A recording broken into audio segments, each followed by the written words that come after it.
Hey, this is Anney. And Samantha. And welcome to Stuff I'll Never Told You, a production of iHeartRadio.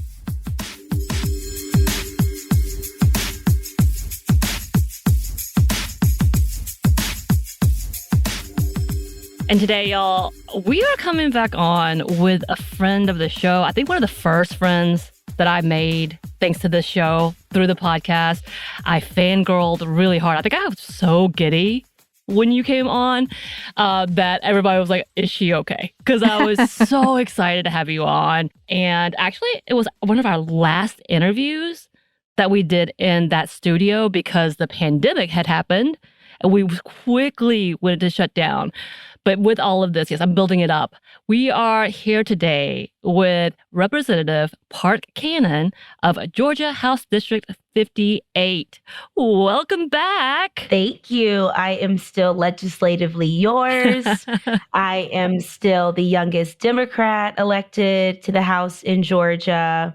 And now I am the secretary of the caucus. Yes, you have done so much. And if you can't tell, I'm still fangirling because I have watched you continue to grow, doing so much for our community specifically and being our voices, and very excited that you are continuing in this track with our interest in mind. And I really feel like you're one of the hopes that we have when it comes to politics, because it's been disappointing. Let's be honest. I think we came back with a lot of heartbreak in the last 4 years. A lot of also, restoration of faith as well. But you are one of the few that I'll still keep watching and have not been disappointed by. So thank you. Hey, honestly, I feel like there are some lesbian foremothers and some queer folks out here holding me accountable. And so the work is definitely of our office, but also I think of a lot of the people who feel like things are broken. Yeah. And of course, you have given some of the things that you've been doing and you're still doing. And we have to put behind your title, advocate, of course, style icon, still are, because girl, you're killing it. Well, as I'm watching you on Instagram, I'm like, I need style advice from her. A reproductive justice advocate and doula, and you've been fighting so hard with that. You're an author. Hello. Yes, you are. And yeah, you've done so much, and we're so excited to have you back on. And with that, how have you been? How are you doing? It's been interesting. I now have 2 therapists. Yeah. And oh my goodness. My team at the Capitol has grown to make sure that we've got everything covered. And ultimately, I've started ballroom dancing. Ooh. Yes. Your girl did a cha-cha competition. And I'm not going to get too much into it because it was for charity. But I got the highest points in the competition, but walked away with no trophy because they had a sudden dance off in a totally different genre. And I was just giving basic and they needed extra. So the moral of the story is I'm fine, but I'm still missing that trophy. You were robbed. Come on. We need to see clips of this because I have questions. I will email it to you immediately. Please. It's on my Instagram, and your girl is still going to therapy over it. I would too. But that's still amazing that you went and competed, because for me, things like that, I'm like, no, thank you. I would be on the sideline eating popcorn, watching you do it. No, I really have to move a lot of the stuff that happens at the Capitol out of my body. Yeah. And so I go to the sauna and I go to stretch class and physical therapy and just try to use some different herbs in my bathtub, just really trying to get the white supremacy off of me. Yeah. Oh, and in the state of Georgia, I can't imagine. But with all that, you have been obviously very, very busy being on the front lines in Georgia politics. You've been on the front pages of news all over the country, all over the nation, fighting for your people and your community. Again, that's a whole lot of responsibility being placed onto your shoulders. I cannot imagine. And I'm thinking, I don't think you get enough baths. not enough of those to be able to completely relax. But again, like I said, just watching you doing the work that you're doing, still fighting, especially what feels like an uphill battle constantly, has been so like, it's not just encouraging. There's so many words that I don't have enough of, because we know, again, after being disappointed, this is the moments where I'm like, yeah, I know I'm significantly older than you, but you're doing all of this work, and I know it has to be from people like you, unfortunately, because you're the ones who really, really push it forward. And I love Yeah. that. We're super future minded in my office, to the point where we're thinking past the wars that we're in. We're thinking past the brutality that we're seeing and past the mortality experiences, really into a world that is infinite with opportunity. So I think that this last session, I went in thinking, how can I serve members even when they don't know they're being served? Mm-hmm. And how can I rest a little bit more? So I've been calling myself internally the sedentary secretary, because I've been trying to sit down and do the work more. Because people would always say, like, there goes Park Cannon, like her feet are going fast down a hallway. And I enjoyed like the click clack, but I've also realized being sedentary, being settled, helping people see the power in, being organized. Mm-hmm. So I've been enjoying the sedentary secretary role a little bit this year. Ooh, that power of being organized. That's a statement that I don't understand. I need it, but I don't understand it. Yeah. Yeah. And as a secretary, I know, and the world knows that a lot is happening right now in Georgia. We are a pretty big focal point for a lot of things. And one of the big things, of course, has to do with the overturning of Roe v. Wade. And even before then, conservatives in Georgia have been working to completely dismantle abortion rights. We know that. It's been a thing. They've been doing this, and now have had the chance to run with that, unfortunately. And they have placed that 6-week ban in full effect. And we know that access has been severely limited, even though there is more support for abortion access than not, like publicly. But hey, why do we care what the people want, right? What are some things we may not know about the law that was passed? Yeah. So the law makes it ambiguous on to who can drive in a HOV lane, because how does a police officer decide who's pregnant or not? And when do you decide that the pregnancy is viable enough to get out of a ticket? It also makes it so that the process of child support can be started while someone is in the womb. And it also makes it so that different healthcare facilities are criminalized ultimately for their role in dealing with miscarriages. So it's a pretty intense reality that we have here in Georgia, which is why I'm proud of organizations like ARC Southeast and the Feminist Women's Health Center that still provide access to abortion inside the state, and also help you travel or get childcare or hotel care if you have to go outside of the state. And legislatively, we've been passing bills to say, if you're going to make it so that people have to remain pregnant and carry to term, then you're going to need to change some systemic issues. So this year we were able to create a new commission on basically maternal equity and excellence. And so it will convene 14 different stakeholders who are not just OBGYNs, but who are system administrators and pelvic floor specialists and chiropractors, who can say what's wrong with Georgia's healthcare system. As well as we've put some more money in the budget for our review committee, which when someone passes away in childbirth, there's this review committee that figures out how it happened. And that review committee has been so key, because it has proven that 89% of the births that ended fatally in Georgia were preventable. So when things are preventable, that means that we should start compensating people. So just yesterday, I put in a bill that would create a survivors fund for families of those who pass away in childbirth. Right. Yeah. And as in fact, that was something I was going to bring up because you've been sponsoring or introducing bills since the new policies have happened with the overturning of Roe v. Wade, trying to lessen the restrictions or at least help those who are most affected by those bills, like HB1.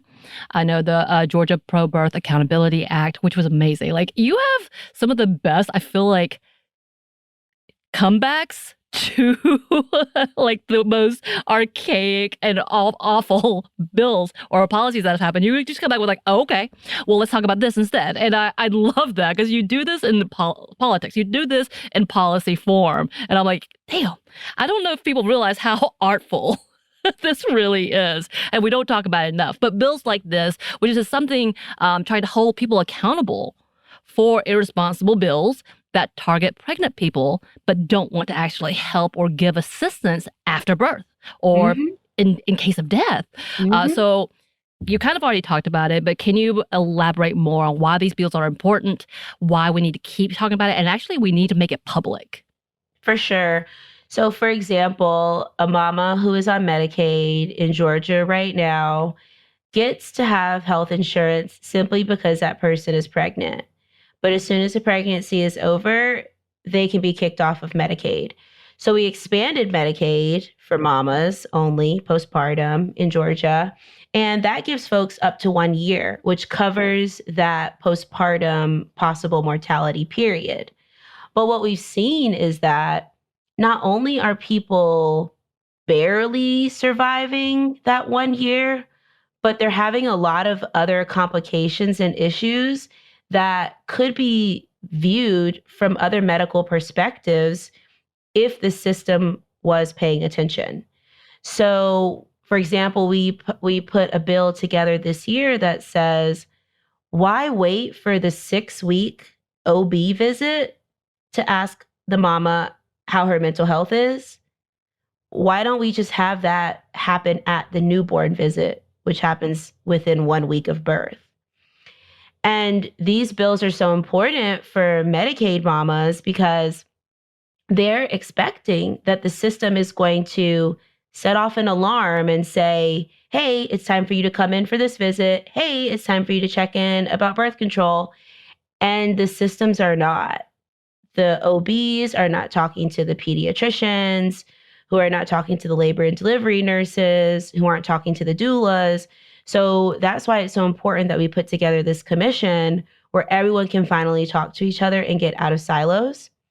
And on top of that, with the Survivors Fund, we've been hit with naysayers who will say, well, there is an anti-gratuities clause in the state of Georgia, which means that same way that legislators can't get free tickets to things, that residents of Georgia can't just receive free government money and free government, items. And so some naysayers have said, well, what does the state have to do with a mama who passes away in childbirth's child going to kindergarten?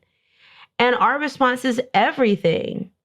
How can we make it possible that this is not something that you can talk down on, but that you can publicize? And so the way that we're seeing this is if that review committee deems a death as preventable, that process takes 1 year. So it's at least a year after the mortality. And then the family could apply.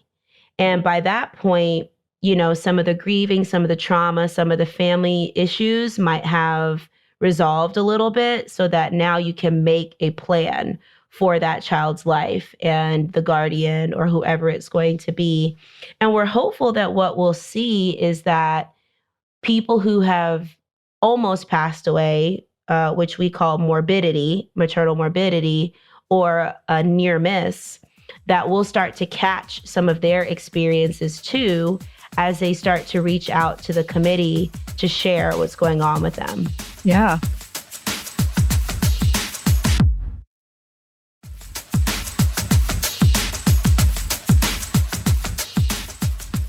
One of the things that we're seeing with all of these laws or legislations that are being proposed that are very anti-abortion, anti-reproductive rights is fear, I think, and confusion, just mass confusion. So technically, abortion is still legal here. And you've already talked about some things still legal here in Georgia. I mean, what do the listeners need to know when it comes to Georgia and that? Here in Georgia, if you take a pregnancy test and you see that you're pregnant, you're going to need to follow up and find how many weeks pregnant you are, because that determines your access to care. There are some clinics that are able to provide abortion pills to you if, when you receive your ultrasound, if it says that you're less than 6 weeks gestation.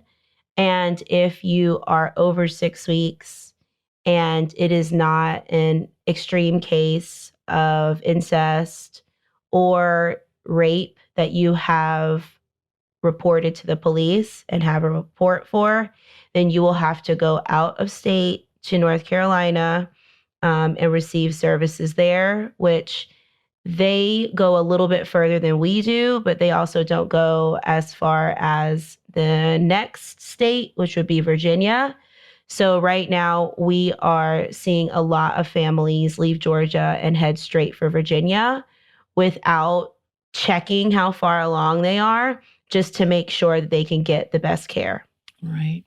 Which is upsetting. Like, there's so many conversations that need to be had with these kind of restrictions. But yes, but they act like, the fact of the matter is it is still technically legal, 6 weeks and under, of course, with the many guidelines. That's just like I can't even, I get so angry. I can't even talk. Like, I'm just fumbling through the requirements that they have set up for access, and it is almost impossible. It's kind of that same level of like they're hoping that you'll go to a pregnancy center and like being tricked into all of that. So I'm not even gonna go into all that because I don't.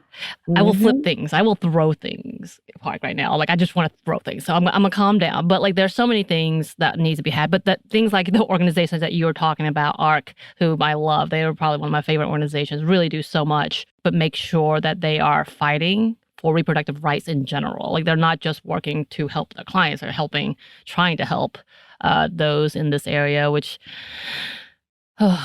yeah, they're in the Amplify Coalition, which is a collaborative of different nonprofits who amplify issues of reproductive justice. So the Amplify folks have been down at the Capitol. They have been doing great work.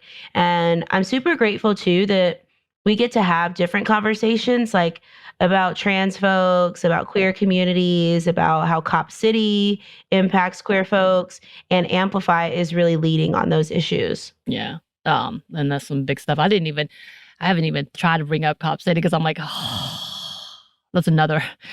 I bring it up in like sarcastic tone because it just feels so bleak being in Georgia and knowing what is happening here already. And you're like, what? With the people who I thought I could trust in this city council really turned up disappointing, as I said. But like, this is when I'm talking about the amount of disappointment that I've seen within our government, who I thought would do what was for the best interest. And the fact that it's very like the list is getting shorter. Again, you're still on my list. Thank you so much, Bart. Yes. Okay. Yeah. But and on top of that, in this conversation, we have to talk about the voter suppression stuff that has been happening in the South and in Georgia as well, and the continued use of trickery and all the things that's happening here. And Georgia has become a swing state. We know this. And when it comes to elections, and we've become a focal point for many when it comes to the results in elections and government. And even after both Kemp and Raffensperger confirmed that there was no fraud or illegal doings in 2020, they still use that fear-mongering to make it harder for marginalized folks to vote.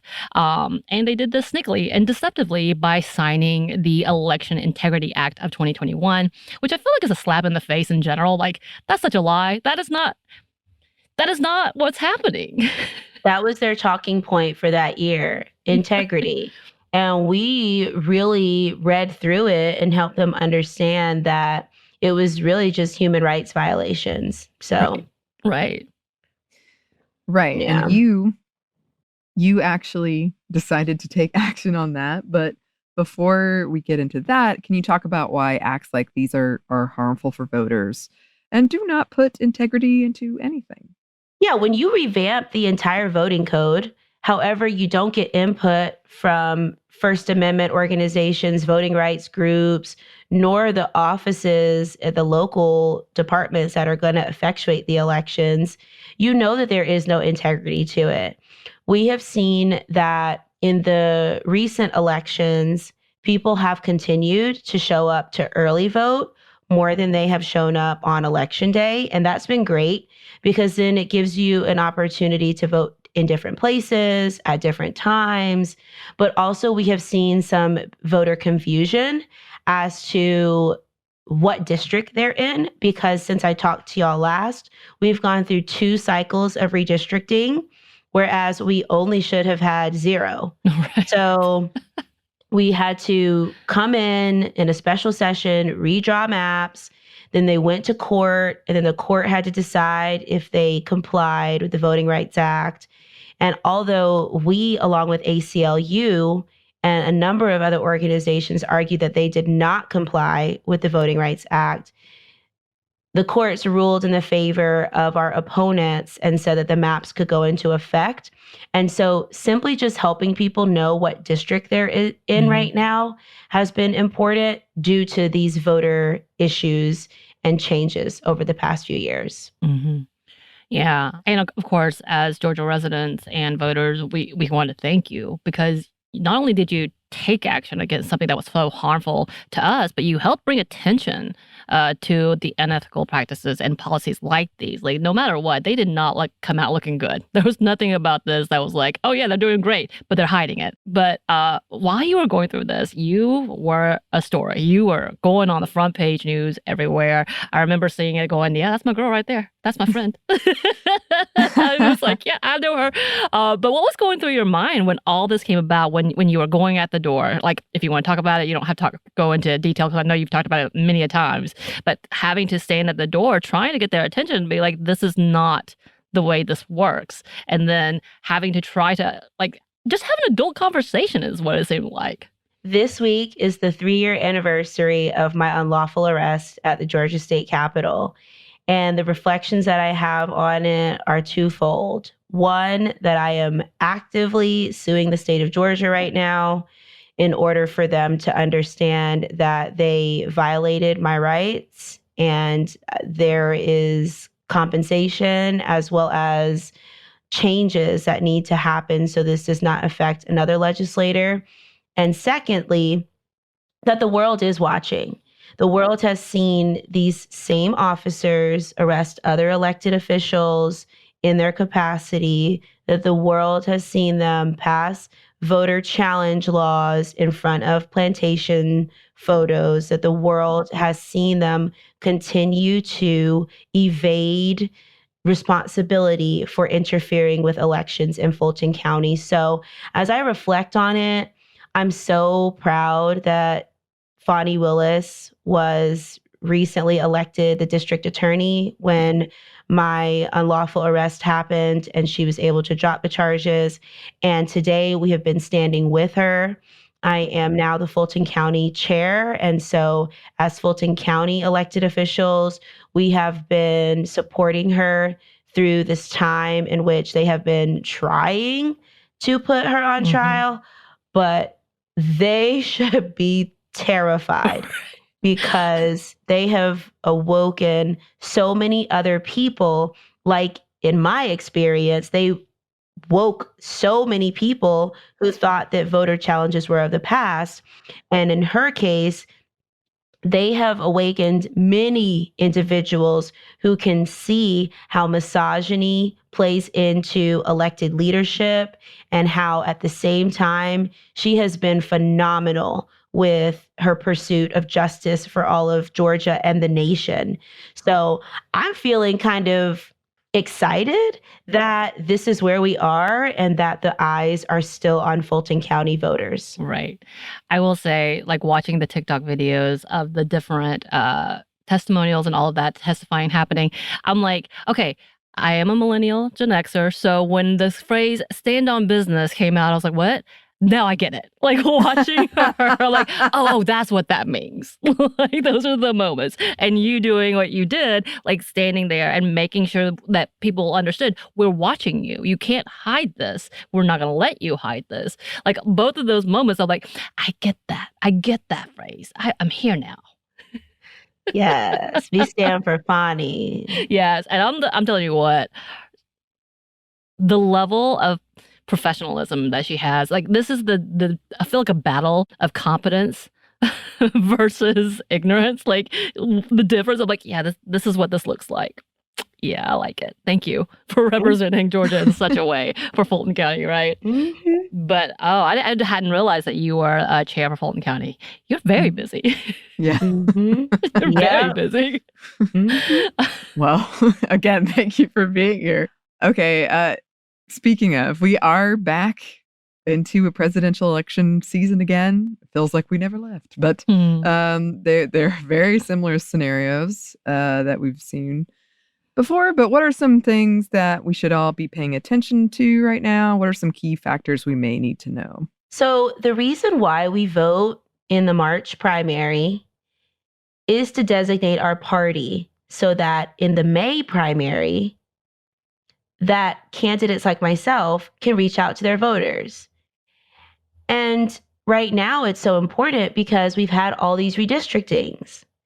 So as much as people have been like, I'm not interested in voting for either candidate, that's fine. I hear you. The progressivism has not been there, and we would regress otherwise. But this is a system of participation.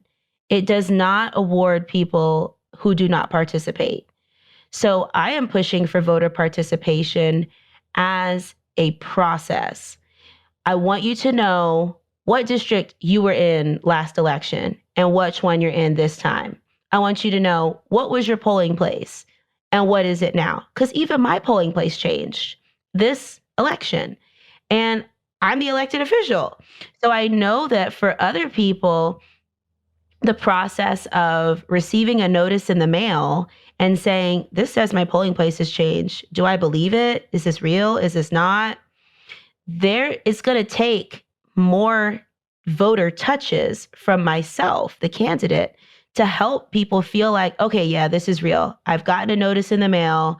Park Cannon's office has told me on letterhead. And then I also received a campaign literature from her.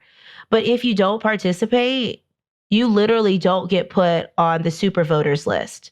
So you drop from being a person who has voted in 3 of the 4 previous elections to 2 of the 4 previous elections.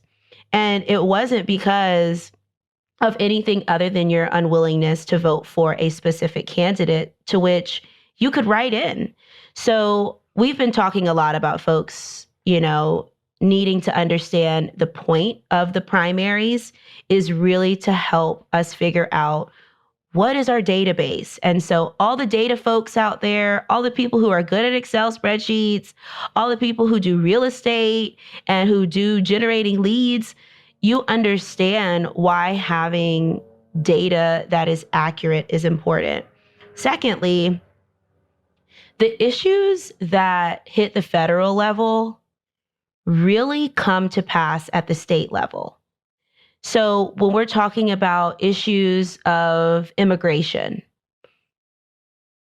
as much as it is the federal government's purview to determine policies related to how they treat people migrating, how they fund the resources for them, and how they deal with criminalities, it comes to bear with a local sheriff, deputy, pulling someone over.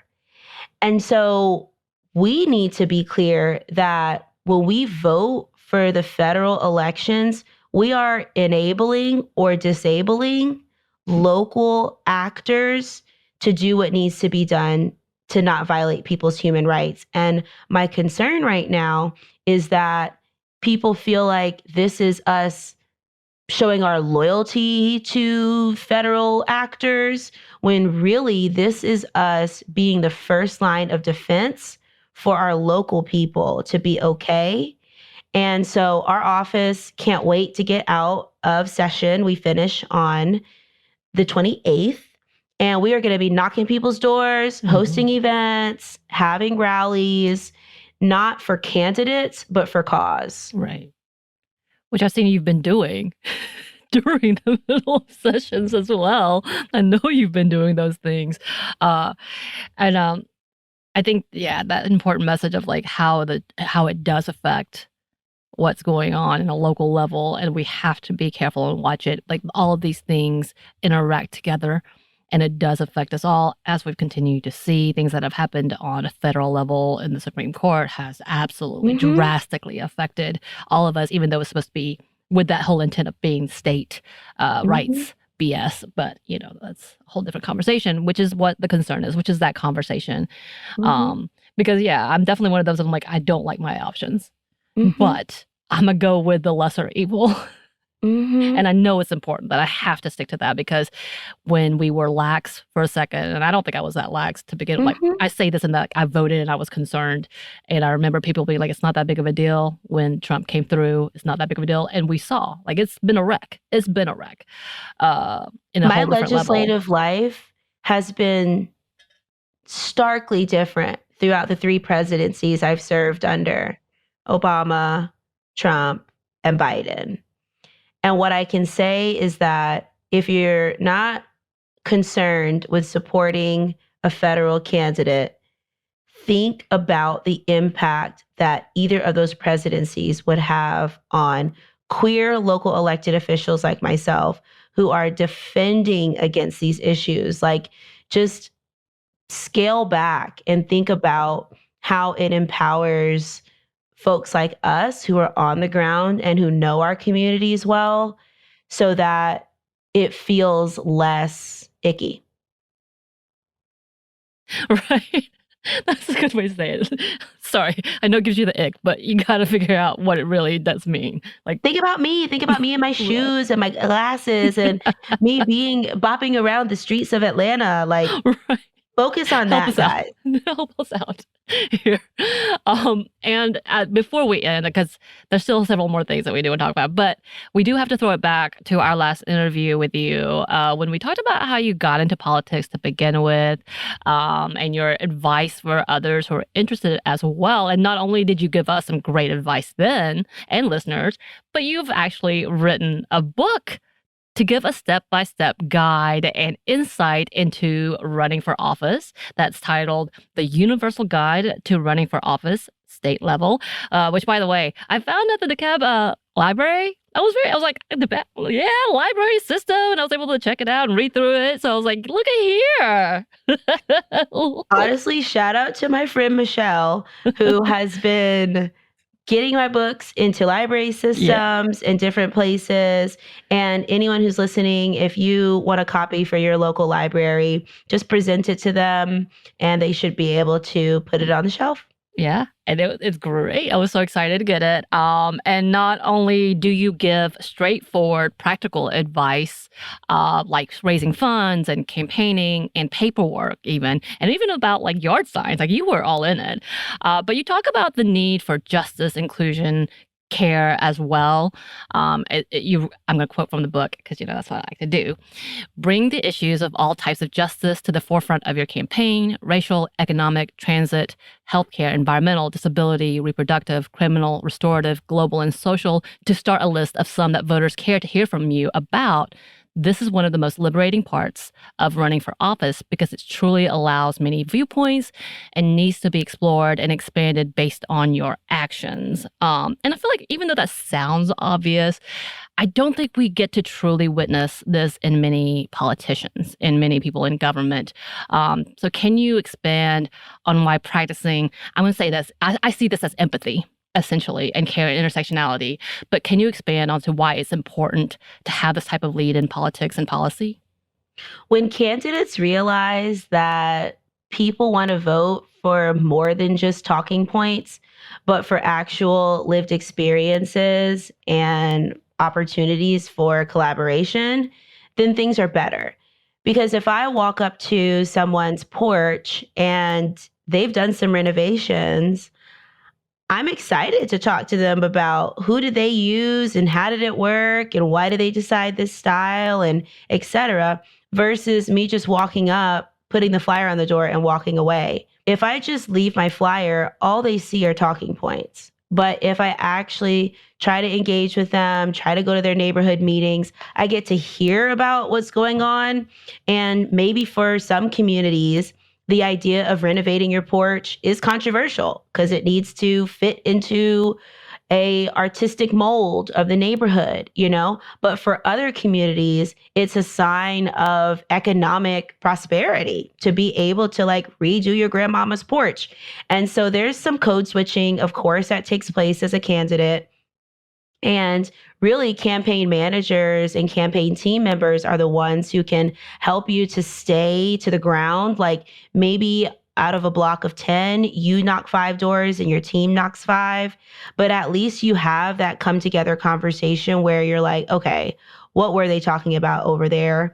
And I'm excited that now that we are experiencing the COVID a different way and people are open to seeing each other face to face and being out in community events, that candidates who are running this cycle will have the opportunity to be more external and to be more long-winded. But it was just a function of the pandemic that I feel these past 3 years, candidates have really had to be concise.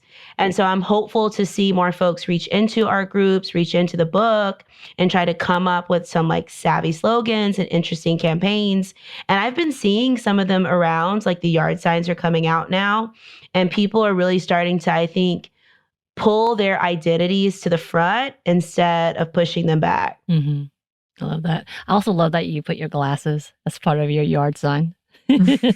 Yeah, it was so We good. tested it. It said looking out for you, forward thinking. Yes. And so I want more candidates to do things like that. Like there's a young elected official who just got into the House and his last name is Bell. So on his yard signs, he has a bell. Mhm. And then like all of his things is like, wake up, it's time, right? Or like, you know, the bell is ringing for justice. And so I think that when candidates start to get into more creative ways of campaigns, that you get people to come to you instead of you having to go to them. Anney loves a good pun, so she's down for all of those.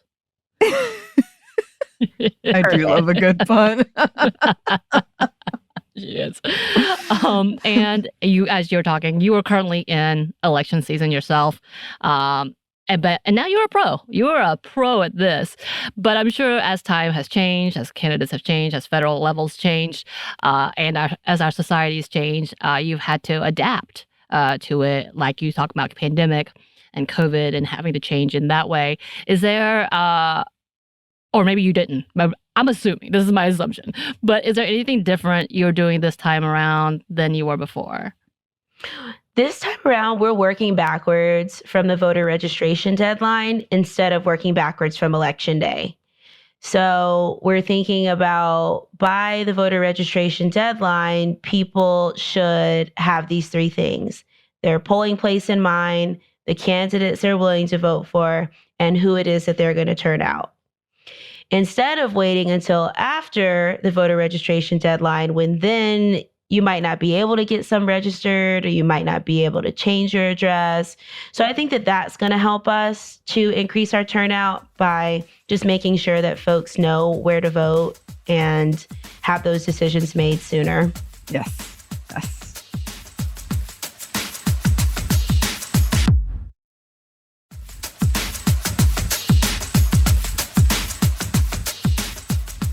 So one thing you did in your book that wasn't quite what we expected was that you had a whole section on affirmations. So can you talk about what made you decide to put that in there and why you think that is something that is important?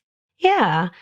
I'm a doula, so I'm always helping folks with their emotions. And I realized that candidates need a doula too, because you face the world as yourself and then come home and take care of your family life. And sometimes even the folks closest to you don't know how to help. So placing on paper some of your affirmations based on the things that you've gone through, I found can really help, especially when, for example, I was trying to figure out, like, am I going to be 10 minutes late to this neighborhood meeting, or am I going to stop and get me a bubble tea? One of my affirmations is I'm going to get that bubble tea. Because my mouth is now juicier and I've got some, good feelings going on. I can kind of come into the meeting and people are like, ooh, she drinks boba. Yeah, she likes boba. Oh, what kind of boba?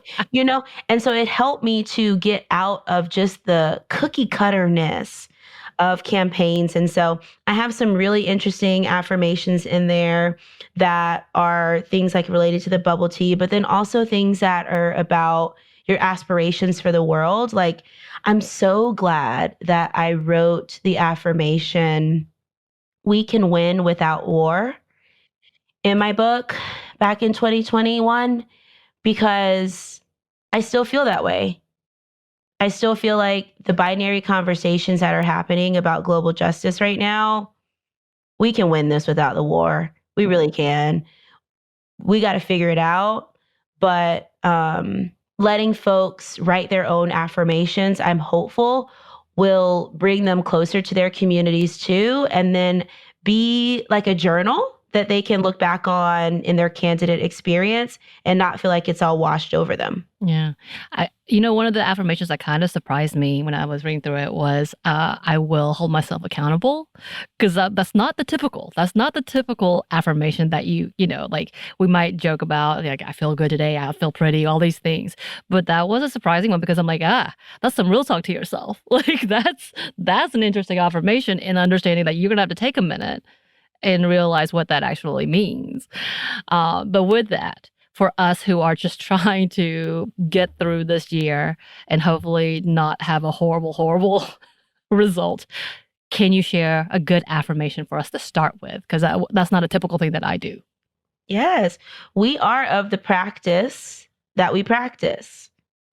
So if we practice to not vote, we are going to continue to see our access to the ballot go away. If we practice being in positivity with our neighbors, like not being gentrifiers who call the police on Black people, then we too will probably face better circumstances when it comes to our policing, our mortality. And as legislators, we jump out of the legislative session into the campaign cycle overnight. But for voters, this is going to feel like a long time, like just from March until November.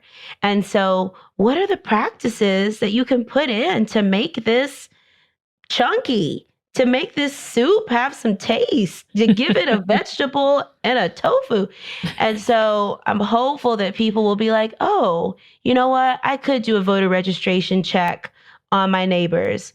I could text 5 people and ask them before the voter registration deadline if they're registered. I could go to a rally or plan a rally. Like, I could decide to drive some people to the polls, and then I could vote. So hopefully we are, of the practice that we practice. I like it. I like that you also added tofu. Like, that's not typical. I love it. I like it. We're big fans of soup over here, so that's great. And I love adding tofu to all of it. My kimchi jjigae, all the tofu, please, thank you. Mm-hmm. Yeah, and you've done so much. And you've kind of already talked about it, because you were talking about ballroom dancing and realizing that you need to leave some of the darkness when it comes to policy, being in government work, behind, and let it off of you a little bit. But can you tell us some things that some other of the things, or just even go into more detail on how you try to relax and pause from the chaos of all of this? Yeah, I learned from the legislator who left the seat before me that burning out happens with within a system of people, within a group of people, and it's not always personal. So when I'm seeing other legislators be like, I don't want to qualify for reelection, I can't deal with this constituents reaching out to me about Cop City, I don't know what to say about, issues that are global or domestic issues, or I don't want to be a surrogate for this person, I can start to hear the burnout happening too. And I can be somewhere maybe further along in my healing process to help them along too. And I can just ask them like, hey, you do know that there's this one organization that will pay for a therapist for us, or hey, do you want to come with me and work out before session? And I'm not solving all the issues that they have, but just kind of calming the collective burnout in some ways is important. And then when people decide that they do want to move on, that they are going to run for something higher, or they're not going to run for reelection, like really taking the time to not just forget them. They've served the state of Georgia, and there are a number of people who are not going to run for reelection who I am right now starting to figure out, well, what will my friendship look like with them? And what are the things that maybe I can learn from them in their time here so that I can continue forward? So check on your legislators. You know what I mean? Like, Yeah. we need y'all to check on us. We need to check on each other. We need a lot of help. Let's go ballroom dancing. No, I'm just kidding. I don't want to go. Friday nights, Red Stair Dance Studio. It is free. Okay. It is open floor. Oh. And there are instructors there. And you just come in, get you a little cerveza or a little wine. Yeah. Water, Gatorade, whatever you like. Got the And hydrate. then they'll call out like cha-cha. And then everyone goes to the floor. And, the cha-cha, is a specific step. And so then they'll start calling it out. 1, 2, 3, cha-cha-cha. 2, 3, cha-cha-cha. And so you just kind of start getting in where you're fitting in. The song is over. Then they'll call for salsa. 1, 2, 3. 1, 2, 3. 1, 2, 3. 1, 2, 3. And so people can get in. You gonna make it. I was gonna say, I feel like I'm getting a lesson. I stick with Zumba. At the very least, like I'm gonna do some Zumba. That's the level. It has elements of it all, so that's excellent. I love it. I love it so much. Well, thank you so much for taking the time to be here with us today. Hopefully we'll have you back. Hopefully you'll be a recurring guest. I would love that. Gotta be quicker than this, though. Not every 4 years.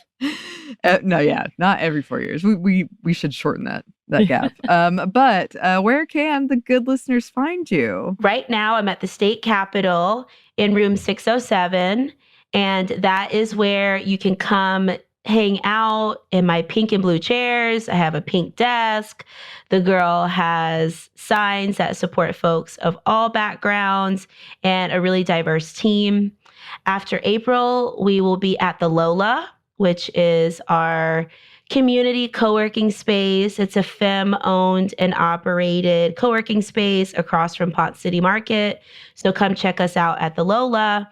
And then heading up to November, we will be going across this country to try to raise money for Democrats in Georgia. We will be at the DNC in August in Chicago, and all times in between, we will be on Instagram having a good time at Park Cannon 58. Yes. I love it. I love it so much. Thank you. Thank you again. And we'll be in touch about future discussions. More things. Maybe Yes. ballroom dancing. I don't know. I want to see Anney ballroom dance. Yes. I love it. And we would also love to have y'all a day at the Capitol one day. Yeah. Like sometimes we invite different media folks and they broadcast live from there, or we set up certain interviews, or you can just come for a tour, Yeah. Have y'all seen the two-headed cow and the two-headed snake? The last time I was at the Capitol, I really think it was my 8th grade trip. So it's been a hot minute. Like, I'm not going to age myself, but it's been a long time. Yeah. We should So- fix that. I would love to have y'all come visit me one day. And thank you again for having me. Thank you so much for coming on. Such a joy. I love this. If you would like to find us, listeners, you can. Our email is stephanie@momstuff@iheartmedia.com. You can find us on Twitter @momstuffpodcast or on Instagram and TikTok @StuffOneNeverToldYou. We have a TeePublic store, and we have a book that you could get wherever you get your books. Thanks as always to our super producer, Christina, our executive producer, Maya, and our contributor, Joey. Thank you. And thanks to you for listening. Stuff One Never Told You is a production of iHeartRadio. For more podcasts from iHeartRadio, you can check out the iHeartRadio app, Apple Podcasts, or wherever you listen to your favorite shows.